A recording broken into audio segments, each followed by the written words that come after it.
What is up? What is up, guys? Mountaineer Paul here. You are watching live on the Voice of College Football's West Virginia channel, also live on Golden Blue Dude in his channel. Appreciate anybody and everybody that stopped in here. Unfortunately, I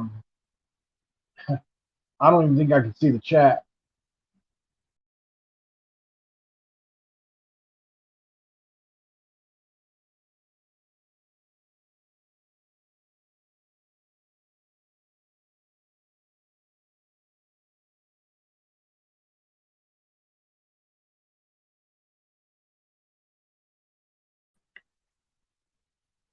Sorry about that, guys.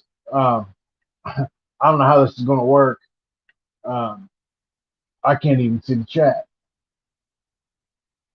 We messaged somebody real quick. I apologize, everybody. Don't leave. I had somebody set this up for me because I can't access the main channel here on the Voice of College Football. But since I'm a secondary party on this, I can't see the chat on my phone. So I'm gonna go on, sign into another phone here real quick, and that way I can see the damn chat. I apologize, everybody.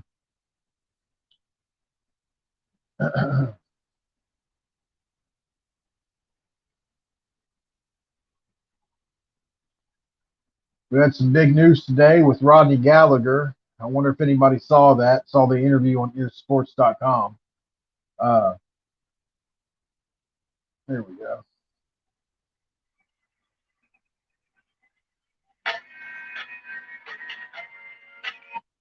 At Domino's, you can get more than just amazing, delicious pizza. There's also lava cakes, bread bites, and more. I wonder if anybody saw the interview on earsports.com. All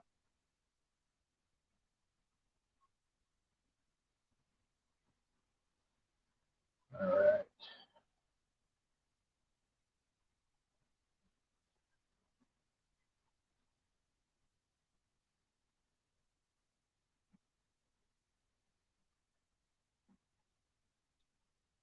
Looks like we got 3 people in the room so far. You guys post something in the chat. I'm not seeing anything.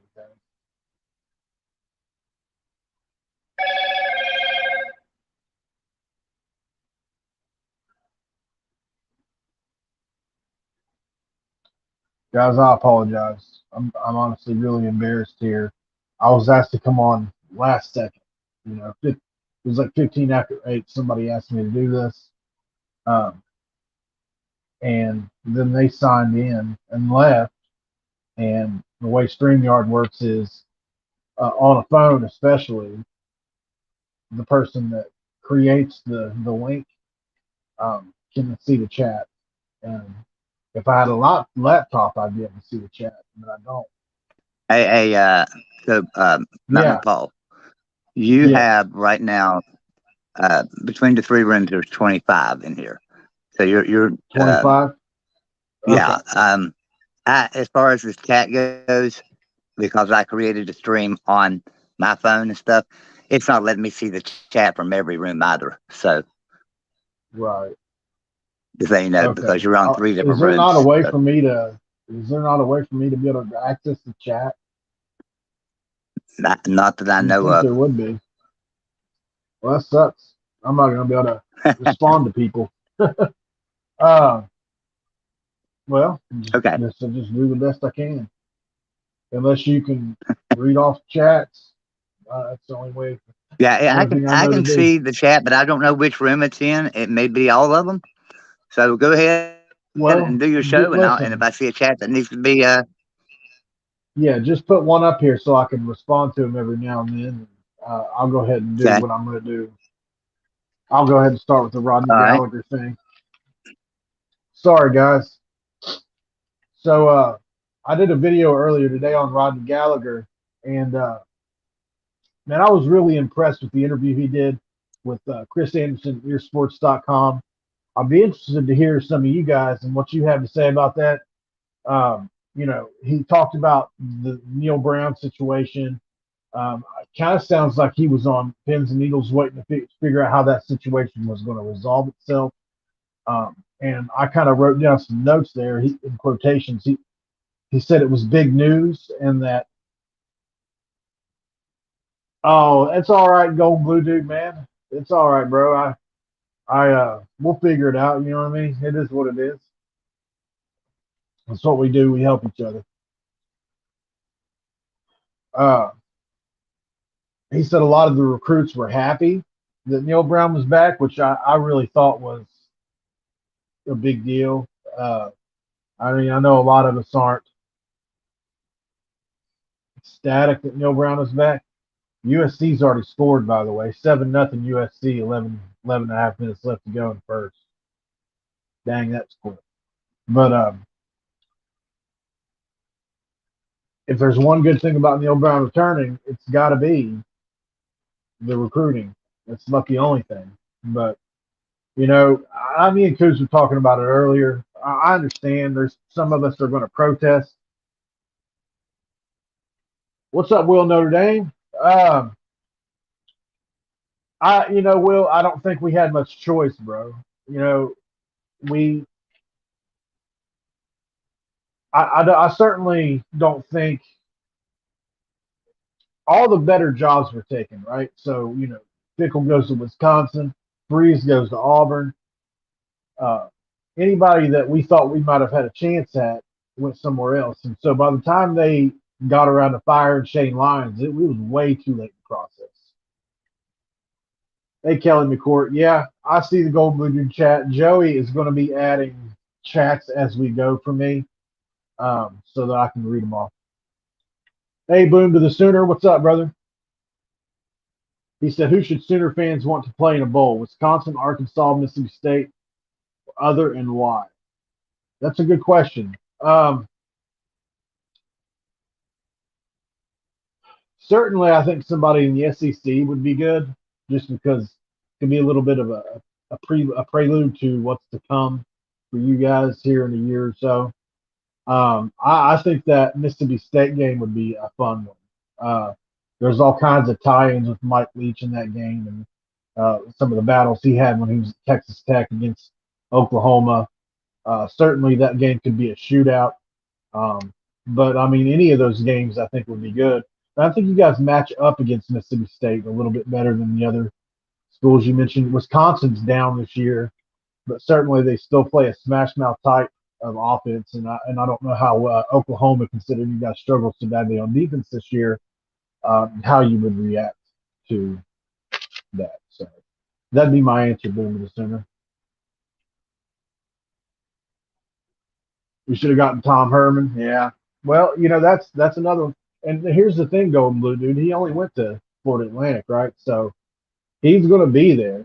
It's not like Florida Atlantic's definitely not a destination job, right? So I wouldn't be surprised if he didn't end up somewhere better, bigger, and better coming in the next season. If Neil Brown doesn't perform, maybe he'll be a candidate for that job. But yeah, we've seen a few good coaches, Lane Kiffin being one of them, come out of that job and do really well for themselves. But I have a little bit of trepidation when it comes to coaches that win at places like Appalachian State, Boise State, Troy now. Neil Brown came out of Troy because those schools are almost always good no matter who coaches there. And it's kind of hard to say like whether or not that's just the school and the pipelines that they have naturally, or if it's the coach that's helping that school win. So it's really hard for me anyways, to know whether or not if it's just a coach that's at a good school that's going to win anyway, or whether or not it's the coach. Hey, Dennis Piper. Yeah, I'll tell you what, man. You want to talk about sticking foot in mouth, Missouri. And then I saw Eli Drinkowitz posted earlier, anytime, anywhere. It's a mess, and I like how Missouri thought they were going to be able to just pick who they were going to play. Certainly, you can refuse to play in a bowl game, but I thought that was hilarious.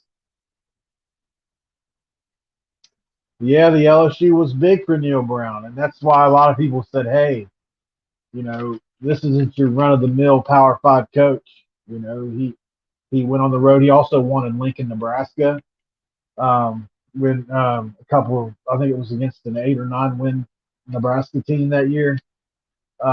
So yeah, he certainly did well on the road, which is why it's so it boggles the mind because I think if you look at his road record at West Virginia, he's won 5 games total on the road, and that's not something I don't think I would have predicted for almost any coach to do, much less Neil Brown, who had so much success at Troy. And I talked to some people there at Troy. I reached out to one of their Facebook groups, the head of that has over 12, 13,000 members, and I tried to get them to talk to me about Neil Brown on my show. They said we have nothing but good things to say about Neil Brown. Then I finally got into contact with somebody else in another Facebook group for Troy, and they said that they felt like John Summerall, who is the coach at Troy now, had more to do with their success than Neil Brown. Also, Vic Koenig, who was the defensive coordinator all those years with Neil Brown, who was a much older guy and who got into sort of scandal at West Virginia with some racist or some overtones that they felt like he was coming off towards some of the players. Um, and so, don't want to go into too many more details there, but he never got to coach a game at West Virginia. So, right off the bat, when Neil Brown got to West Virginia, two of his longest tenured assistant coaches left, whether that be John Summerall being left behind at Troy or Vic Koenig, the defensive coordinator, not being able to coach the squad. Bo Stacker. Oh yeah, tongue in cheek, huh? He beat Oklahoma this year. I think somebody should take him away.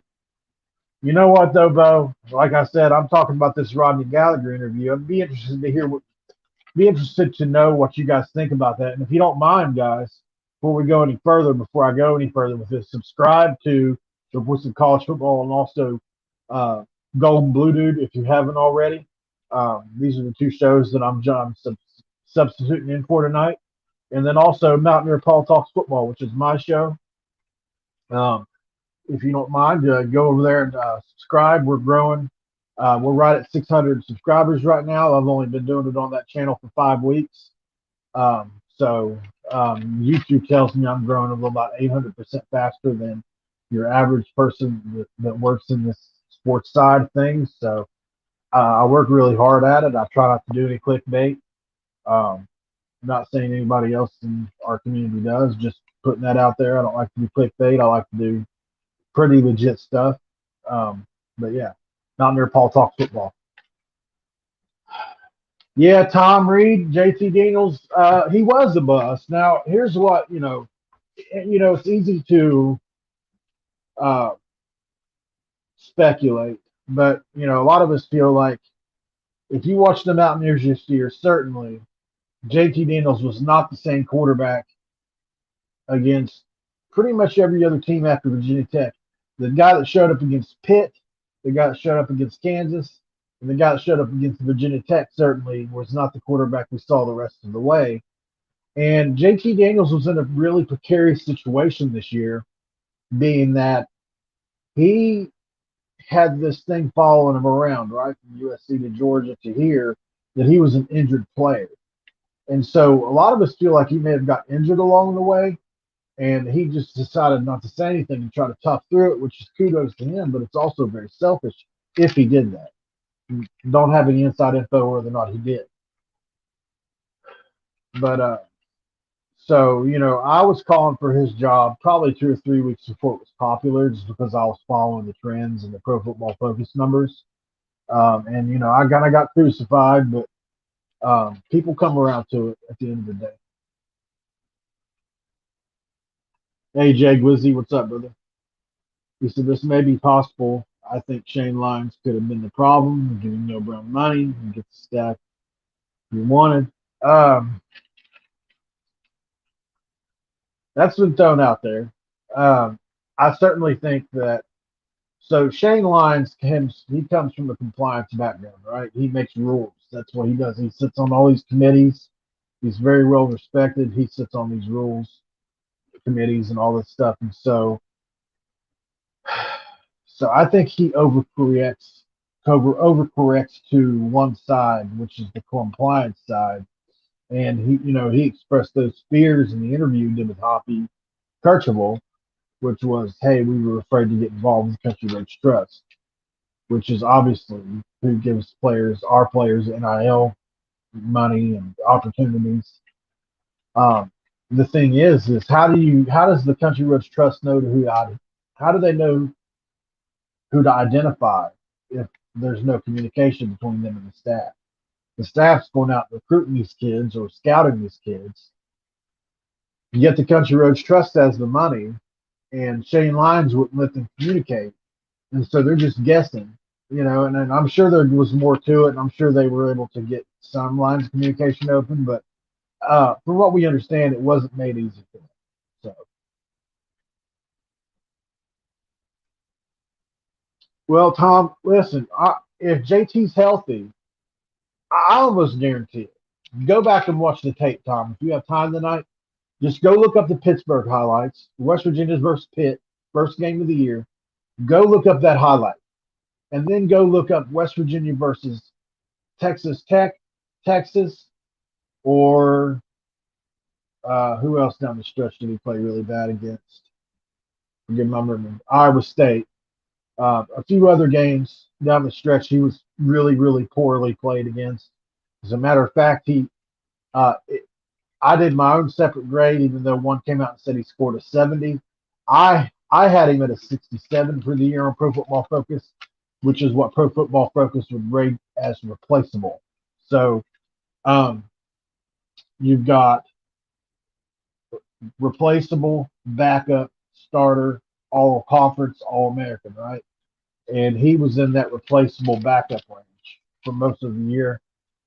He had a couple games against Pitt, Kansas, and Virginia Tech that certainly started quality games. And Baylor, he played well against.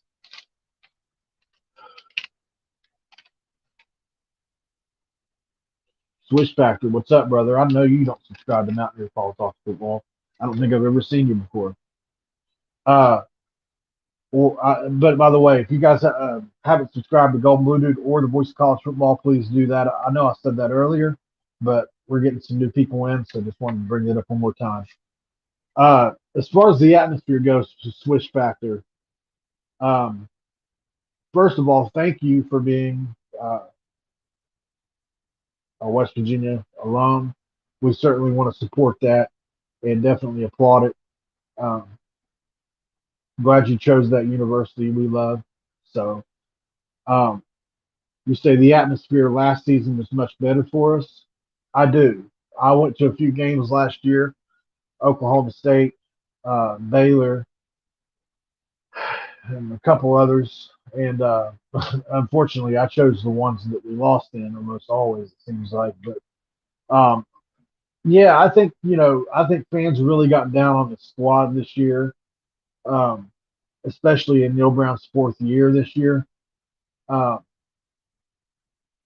We all had high expectations. We were fed a lot of, I don't want to call it BS, but we were told we had these transfers coming in, even though they were group of 5 and FCS players and junior college players, that they had the right measurables as far as speed, length, and ability. And that didn't show up really until the last 3 games of the season. So it was rough. The Mountaineers ranked 94th in total defense last year, or this past season that we just ended up, which is almost last in the conference, man. It was a rough year on defense after a couple of really good years on defense.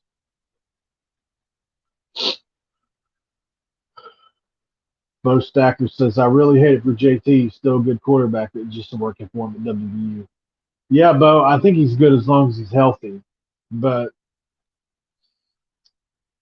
we're in an era now where, like I'm watching Cam Rising here off to the left a little bit, just sneaking a peek every now and then for Utah, and also Caleb Williams. Those are 2 mobile quarterbacks that can also throw the ball. And that's just the era we're in. We're in the RPO zone read game college football in West Virginia historically. If you go back to Rasheed Marshall, whether it be Pat White, whether that be Major Harris, whether that be Skylar Howard, name a quarterback that's been successful at West Virginia University, and I'll tell you he was mobile. Even Will Greer was mobile, and Geno Smith was mobile to an extent. You know, Will Greer would move the pocket. If you remember the 2-point conversion where he ran that against Texas, he had that ability.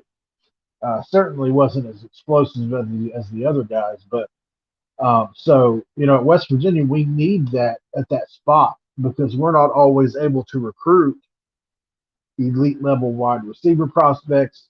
And so if you've got a quarterback that can make plays off schedule, that helps your offense, right? So that's what we needed, you know. And I think this coming year, as long as JT transfers out or leaves, um, in my opinion, that's the best thing for both parties because I don't want him to stagnate our quarterback room.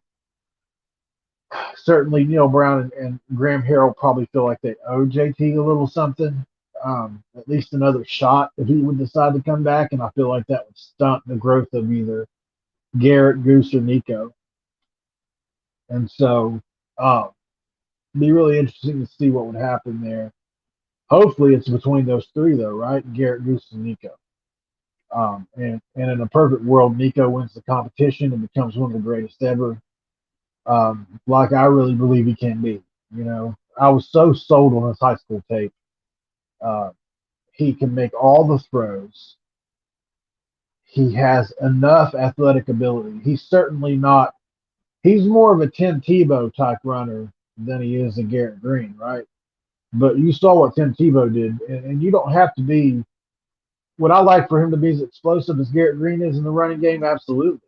But we want a pass first quarterback that runs and moves the chains or makes plays off schedule. That's what we want.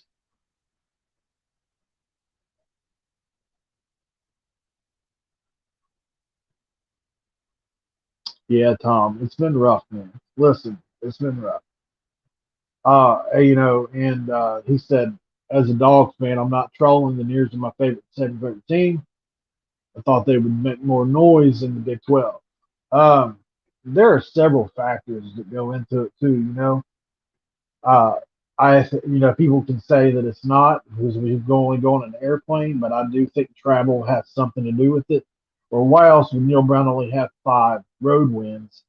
It can't be just that he's that terrible of a game day coach. Like there's also some aspect of we just haven't found the right coach that there's some kind of routine that you got to have, right? When you go on the road, and I feel like Neil hasn't figured that out just yet, and hopefully he does this year. You know, um, there's a way to get your players to where they're peaking at the right time, especially on the road when you're maybe in a 2 or 3 hour difference in time zone. And you know, athletes' bodies are finicky now.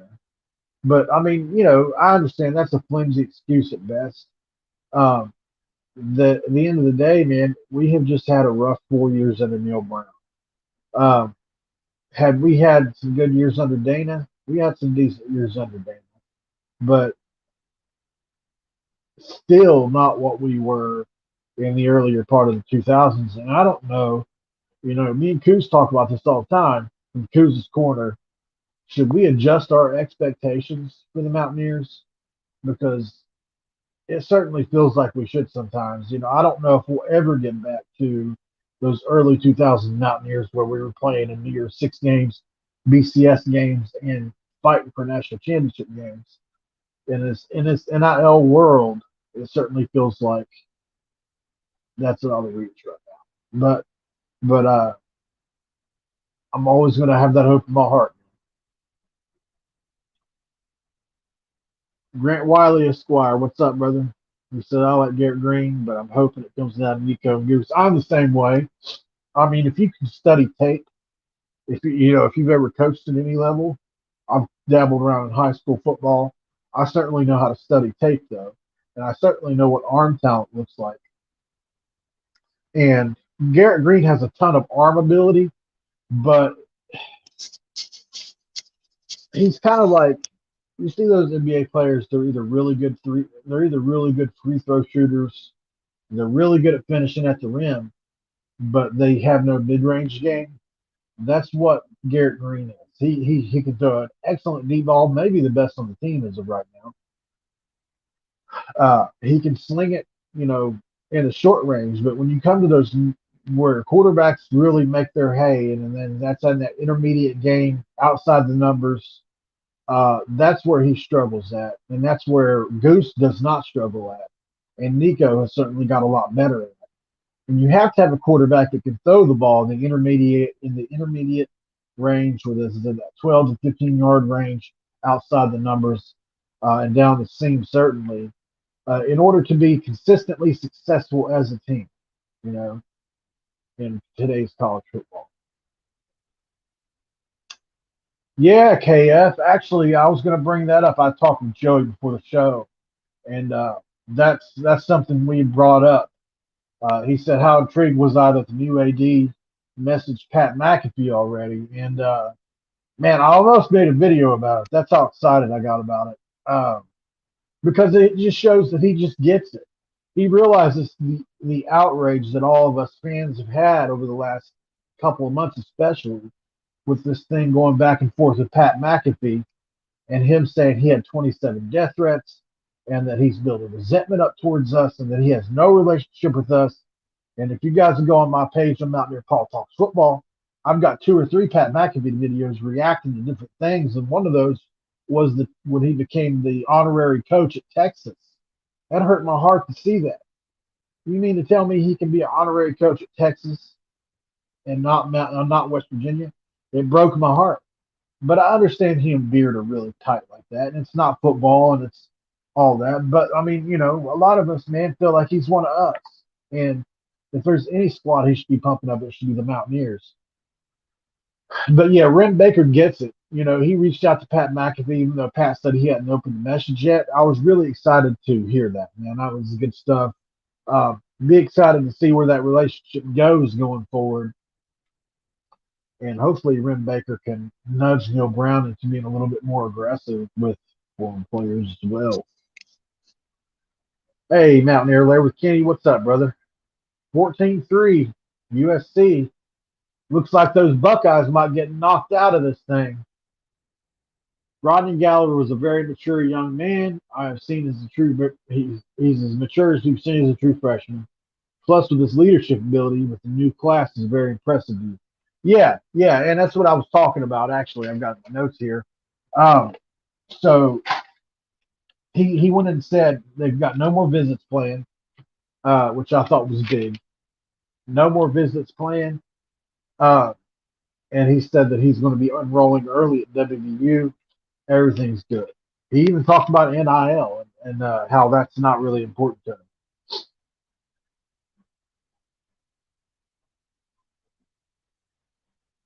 Right. Yeah, that's what I was. That's what I heard him say too, KF. Yeah, he hadn't even opened the DM yet. Correct. Now that was yesterday, so he may have, as of now, not really sure. But if he opens that and reads it, I doubt that's something we fans will hear about right away. Maybe he'll just show up at the university one day in the season. That'd be great.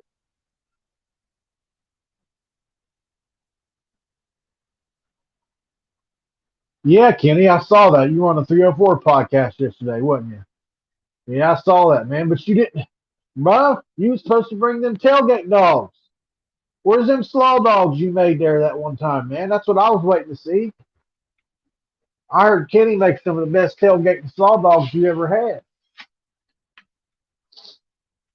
What's up, D-Pick7? Don't know your name quite yet either. You guys must be gold blue dudes peeps, that's cool, man. I like to get to know some of you people that are new to me, not near Paul, and get to know some of your names. He said Nico will be the starter. So much invested in him. As much as I love Garrett, Nico's the guy. Man, you're singing to my heart. Listen, dude. I watched Nico throw up on that ball when he was playing against Bishop Gorman and had made that comeback with a minute 52, whatever it was left in that game, 17 points down. Let me tell you, bro, I was so happy. And then, he committed to us, obviously, says he loves the culture in Morgantown. Um, I'm big on Nico. I haven't been as excited about somebody probably since Will Greer. When he first transferred over to Florida, and I was watching the Florida highlights of Will Greer. That's the kind of feeling I get when I think about Nico. Um, he's so mature too, and he's just cool looking. Like I want him to be a national name so bad, and I want him to be a reason kids want to come to West Virginia and play ball. Oh man. One thing's for sure, two things for certain, man, is I love the Mountaineers. There's not many things I love more, and you start talking about stuff like this, and you start seeing me start acting like a child up in here because I get excited over it.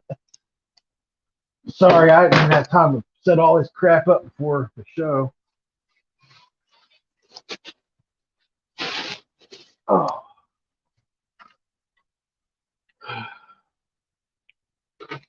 So, season's over.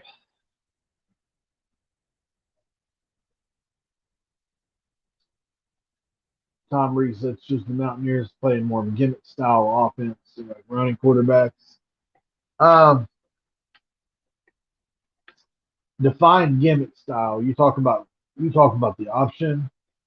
You're talking about something like what they do at Coastal Carolina and Jamie Chadwell in that offense, or like Rich Rod kind of did.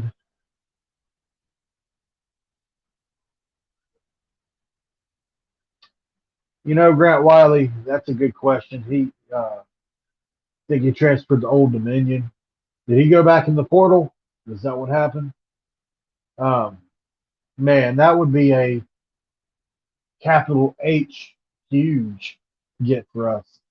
He went and transferred and turned into an elite receiver, which we kind of saw that his last year in Morgantown. He was going to turn into something like that. But yeah, he's that slot receiver that we've been missing for sure. I would be really happy to get Ollie Jennings back. Absolutely.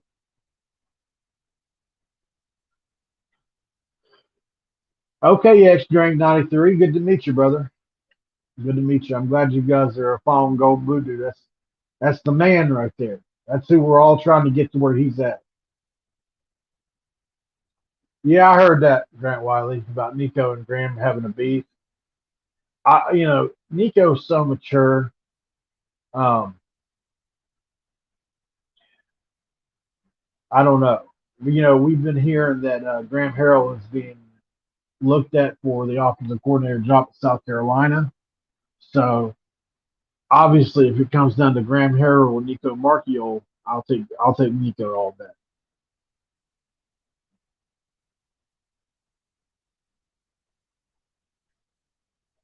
You gotten used to guest streamers on his channel at this point? Yeah. I feel it, man. Well, I'm a Mountaineers content creator just like he is. And really, we're just a big circle. Really, we are. I mean, we all talk. There's even group chats with some of us in it. If I don't talk to Joey every other day, who's on his channel, I'll talk to Chris with Gold Blue Dude. Me and Coos talk every single day, multiple times a day. We're really close. Coos from Coos's Corner. We've become extremely close. He's given me a lot of great advice, and he's one of the reasons I grew 600 people in just over a month. So I'm about to have my thing monetized at 1,000 subscribers, which, oh, by the way, I'm 15 away from, or 25, 15 or 20 or 25, I can't remember. I looked earlier, away from 600, I think it was, or 700. I can't remember, but if you don't care, guys, get over to Mountaineer Paul Talks Wall and hit the subscribe button for me. If you like what I'm doing here, I make videos as well. Do an okay job at it. Oh, B-Pick. Yeah, I know. I'm tripping, dude. My bad, dude. I didn't realize your nickname. I apologize. Really appreciate you, man. Really do. Really good dude.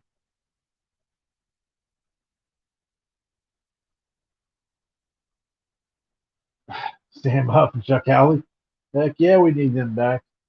Take them all day, every day. If you give me Pat, if you're gonna bring them back, you might as well bring Pat White back too. Mark Bulger, I'll take them all. Mike Vanderjack, give me them all. Rasul Douglas is tearing it up in the league, man. You never would have saw that coming after his first few years. There's another one that just came out of nowhere. Did you guys see where Kaiser White, his NFL game the other day, he didn't say, you know how the Monday Night Football they go talk about whatever school they're from, West Virginia, Ohio State, wherever. He said Lackawanna, which is where he transferred to West Virginia from. You know, he was a Dana Holgerson guy, and I just wonder if Holgerson's poisoned some of our former guys against us or whatever. Sure hope not. But USC's trying to blow Utah out. Yeah. Sorry about that, though, B-Pick, man. I just didn't know that was your little nickname on here. Surely did. Come on, guys. Give me some more questions here.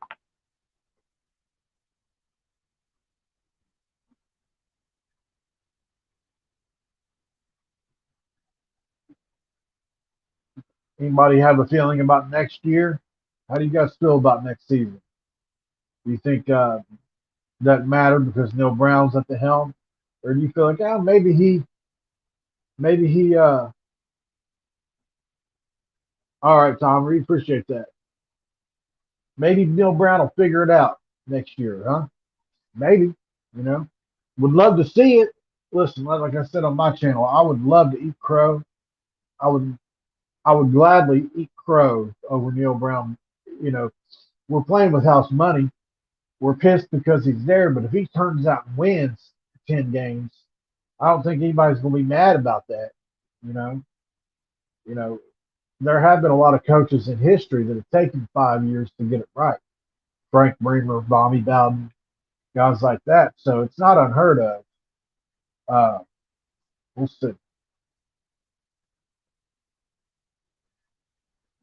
Hey, Silas, what's up, brother? Yeah, that's what I was talking about.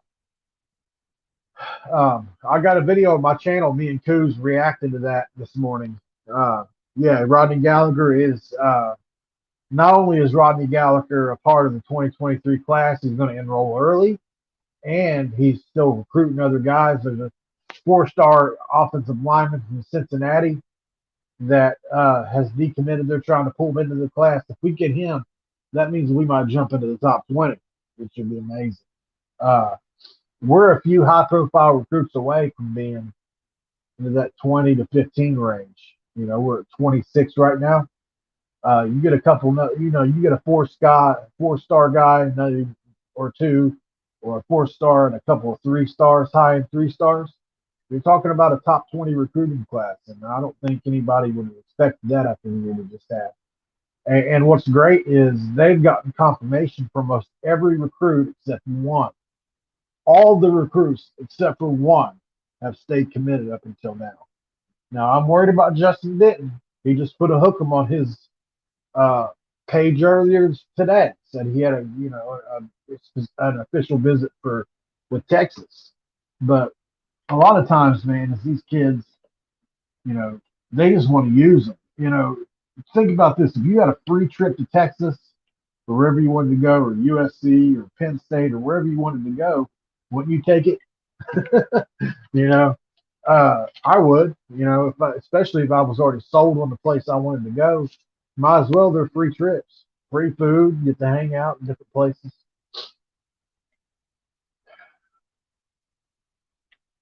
Yeah, thanks, Kenny. Like and subscribe to the Voice of College Football.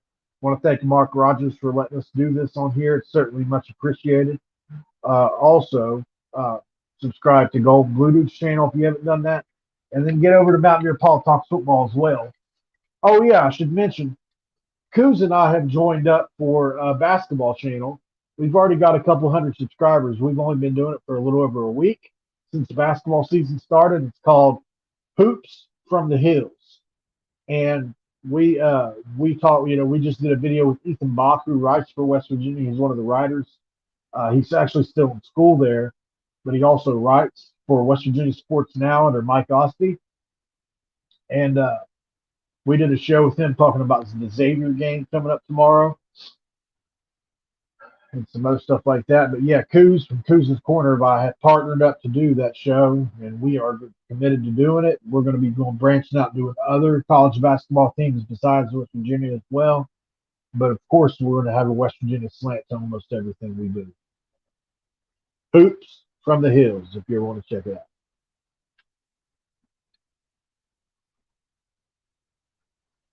B pick. So what I love about Gallagher is he tells me he's taking the lead over this class. Had to have been planned. Almost a press conference to let everyone know they're together. Hell yeah, man. Yeah. Yeah. Rodney Gallagher has taken over in this class. I think that, personally, that's what I think is. I think a lot of the recruits in this class were looking to him to see what he was going to do. If the Rodney Gallagher domino would have failed, what would have happened to this 23 class? Would it have fallen apart? One thing we do know is he wasn't going to commit if Neil Brown left, or certainly lessen the chances by a whole lot.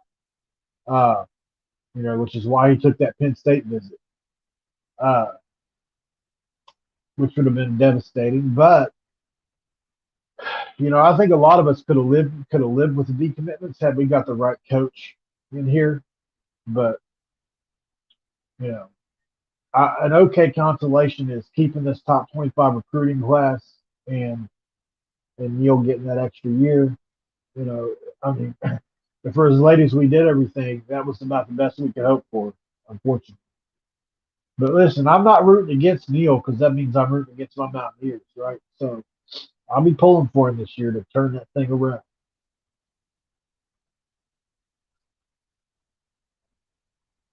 Be interested to see who else recruits during this cycle. I'm interested to see who that is. We've got a few. Cameron Calhoun, who his former teammate, he's a 4-star kid who has committed everywhere. He flipped from West Virginia to Cincinnati, from Cincinnati to Ohio State, from Ohio State to Michigan. But he has a teammate, I think, that's looking at us. And he's a 4-star guy because Luke Fickle left Cincinnati. So my allergies are playing tricks on me tonight, guys. Apologize for that. Well, guys, I mean, if we ain't got any more questions, I might just go ahead and sign off here. Give it a few more minutes, see what everybody says.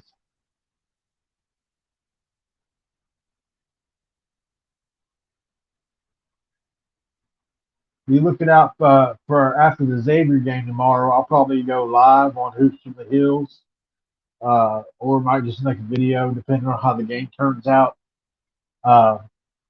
We have one key opponent. Well, this is a football channel. I guess I need to talk about football. But yeah, I keep forgetting that this is a football channel. Apologies.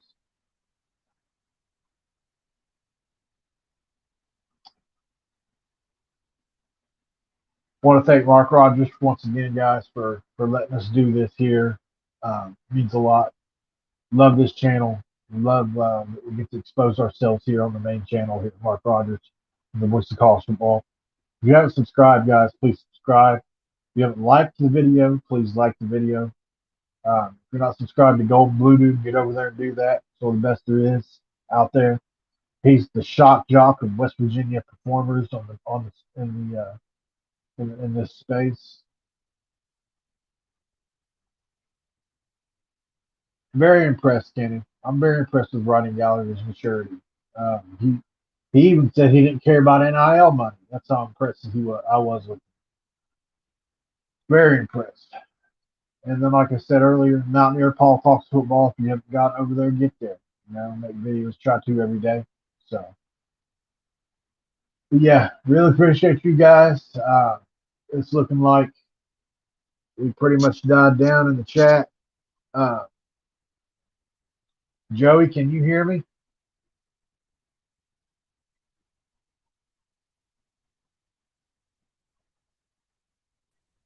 Yeah, I got you.